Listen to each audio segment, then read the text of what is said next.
Okay, in this lecture, we're going to examine the razor view syntax in ASP.NET MVC. So you have learned that here, we can write C# code by prefixing it with an @ sign. To render the list of customers, we can simply use a for each block.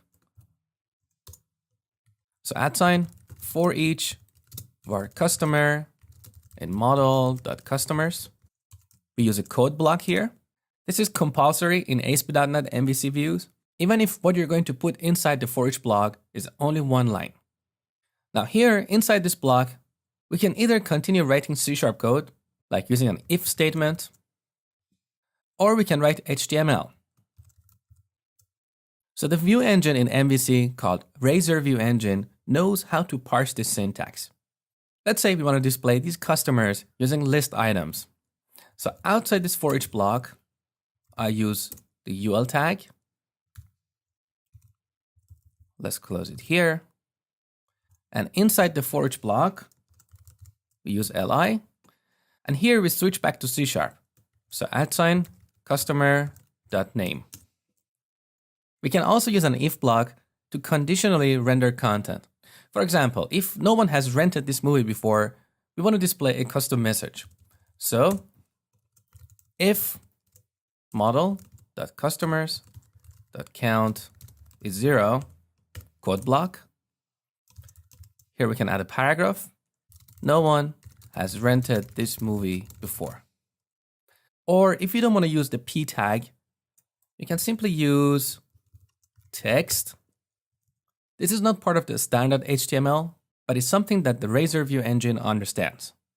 So if no one has rented this movie, this if block will render our text without any markup around it. Okay, now we add an else block here and move this UL right here. So you can see working with Razor views is pretty easy. Now, let me show you a few more techniques. Let's say here in H2, you want to conditionally add a class popular if the movie has been rented by at least 5 customers. Otherwise, we don't want to have this class here. How do we do that? First, we use a code block. So @ sign code block. Here we can write any C# code. So I'm going to declare a variable, call it class name, and initialize it like this. If model.customers.count is greater than 5, it should be popular. Otherwise, it should be null. Now here, we can render class name.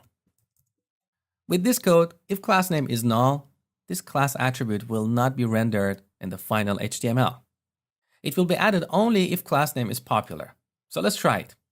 Run the application with Ctrl F5. Okay, right-click the heading, inspect.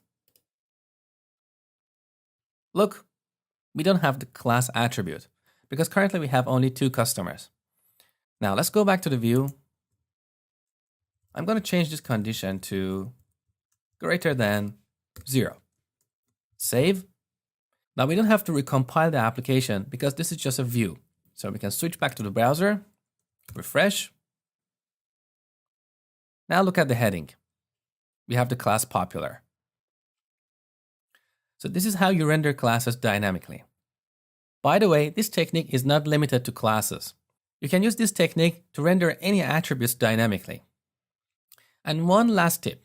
You can add comments in your Razor views using this syntax.